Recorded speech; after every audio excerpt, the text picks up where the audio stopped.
High বন্ধুরা, দেবার্চনা কিচেনের সবাইকে ওয়েলকাম। কেমন আছো তোমরা? ঠান্ডা পড়েছে না কি? ভালো। আমাদের এখানে এখনও বেশি ঠান্ডা পড়েনি, তবে গ্রামের দিকে শুনছি খুব ঠান্ডা পড়েছে। তাই যেটুকু ঠান্ডা পড়েছে তার মধ্যে ইচ্ছে করছে ভালো ভালো খেতে, মনে হচ্ছে মুসমুস মুসমুস করে এমন কিছু খাবো ঝাল ঝাল। তাই সোনা বলল একটু আলুর চপ করে দাও।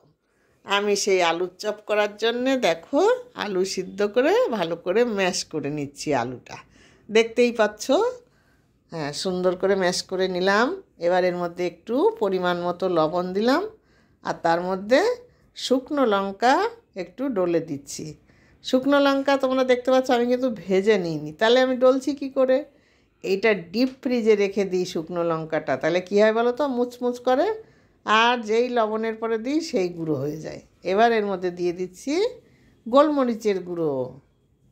তোমরা ডিপ ফ্রিজে লঙ্কা রেখে দেখবে, তাহলে ফ্লেক্স তৈরি করতে গেলে তোমাদের কোনো অসুবিধা হবে না।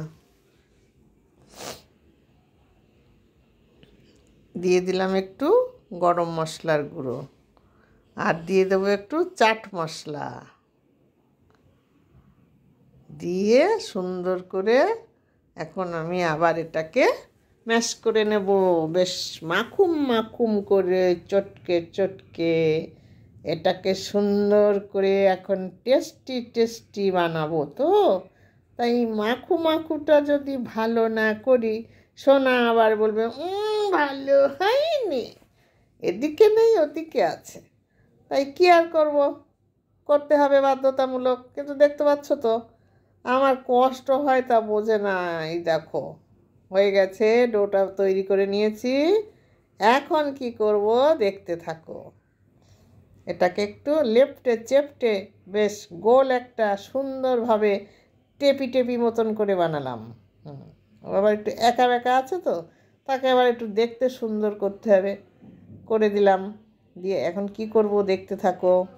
এখন আমি এর মধ্যে দিয়ে দিলাম বেসন, দিয়ে দিলাম একটু পরিমাণ মতো লবণ, আর দিয়ে দিচ্ছি বেকিং পাউডার, বেকিং সোডা দিয়ে দিলাম।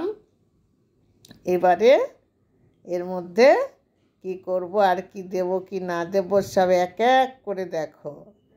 এর মধ্যে দিয়ে দিলাম একটুখানি, বলবো সত্যি কথা, আম তেল দিয়ে দিলাম, আম তেল। আর দিয়ে দিলাম একটু খাবার সোডা, দিয়ে আম তেল ঝাল ঝাল করে মশলা দিয়ে আম তেল বানানো ছিল, এর মধ্যে দিয়ে দিয়েছি। বন্ধুরা, নতুন একটা টিপস বলে দিলাম, আমার আম তেলের টেস্টটা যা সুন্দর, আমি বানিয়ে রাখি, ফ্রিজে থাকে, সারা বছর চলে। তাই সেই তেল এমনি শুধু না দিয়ে ওই আম তেলটা দিয়ে দিয়েছি, মশলা মাখানো আম তেলটা দিয়ে এখন বেসনটা সুন্দর করে ঘুরু ঘুরু ঘুরু ঘুরু ঘুরু ঘুরু ঘুরু ঘুরু করে ভালো করে টেস্টি টেস্টি একটা ব্যাটার বানিয়ে নিচ্ছে। এই ব্যাটারটার মধ্যে কি করব তা তো ভালোই জানো তোমরা, হ্যাঁ, আমার আর বলে দেওয়া লাগবে না, বেশ ভালোই জানো। তারপরে দেখো আরও কায়দা আছে, এক এক করে দেখতে থাকো বন্ধুরা। বেশ ফেটিয়ে ফেটিয়ে ফেটিয়ে ফেটিয়ে, হ্যাঁ, ফুলে গেছে বেশ সুন্দর। দেখো কেমন সুন্দরভাবে ফুলিয়ে ফেলেছি এটাকে। তারপরে কি করি এখন, ওই যে আলুটা টেপা মাছের মতো করে রেখেছিলাম না, টেপি টেপি টেপি টেপি, সেটাকে আবার ছোট করে টেপি টেপি করলাম।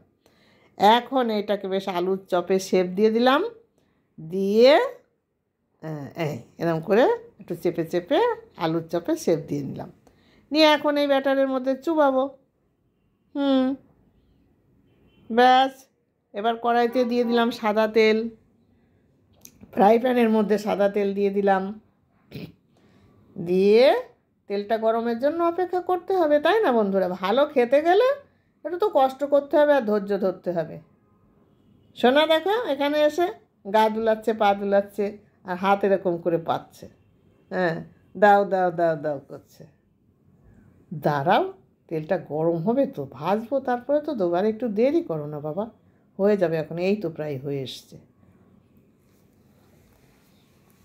এই দিয়ে দিলাম বন্ধুরা আলুর চপটা, আবার আর একটা দিলাম, আবার আর একটা দিলাম। এই চারজনকে একসঙ্গে দিলাম, কাউকে আগে পিছনে করলাম না, একসঙ্গে দিলাম, মিলেমিশে মিলেমিশে ওরা একটুখানি ভাজা ভাজা হবে, লাল লাল হবে, হ্যাঁ, কেউ কারোর পরে রাগারাগির কোনো ব্যাপার নেই, সবাইকে এক জায়গায় রেখেছি। এখন এটাকে ঝাঁঝরি দিয়ে একটু আস্তে করে, আলতু করে, যাতে কষ্ট না হয়, গায়ে ব্যথা না লাগে, এইভাবে একটু উল্টে দিচ্ছি। বাবা, ফুলেছেও তো ভালো, বেশ খাসা ফুলেছে, রঙটাও তেমনি হয়েছে। হ্যাঁ, আবার ওদিকে মুড়ি ভাজা করেছি, জানো তো, মুড়ি ভেজে এই দেখো নামিয়ে দিয়েছি, কত সুন্দর লাগছে মুড়ি ভেজে। এখন এই চপ দিয়ে আমরা খাবো। তাহলে বন্ধুরা, এই রেসিপিটা যদি ভালো লাগে আমাকে তোমরা লাইক, শেয়ার, কমেন্টস করতে ভুলবে না। আর হ্যাঁ, সাবস্ক্রাইব কিন্তু করবে, বেশি বেশি করে শেয়ার করবে বন্ধুরা। আর ওই দেখো দিচ্ছি তা। হ্যাঁ, দিব দিব দিব। তাহলে বন্ধুরা, আর দেরি নেই, প্রতিদিনের মতো টাটা।